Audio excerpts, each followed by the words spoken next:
তো দুঃখজনক বিষয় কি জানেন, আমরা যখন এই রিপোর্ট নিতে গেলাম, তদন্ত করতে গেলাম, দেখলাম এমন এমন ভালো ভালো লোকজনের নাম চলে আসতেছে যে যাদের আমরা আসলে বিভিন্ন সময়ে মাদক ছিনতাই, তারপরে চাঁদাবাজি, কিশোর গ্যাং এগুলো ঠেকানোর জন্য যাদের অনেক সময় আমরা ফোন দেই, যাদের এলাকায় সম্মান আছে, অবস্থান আছে, পদ পদবি আছে, দেখা গেল এরা হচ্ছে মাদকের গডফাদার।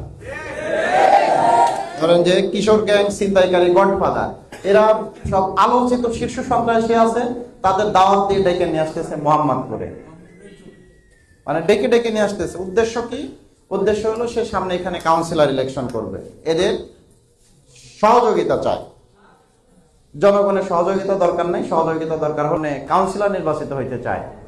এই যে আপনাদের সামনে সত্যটা বলে দিলাম, যে বড় ভাইয়ের নাম জিজ্ঞাসা করলেন না, যে একজন যে বড় ভাই কারাই তো আপনাদের বড় ভাই, সামনে এরাই কাউন্সিলরে দাঁড়াবে, আপনারা ভোট দিবেন। বুঝতে পারছেন?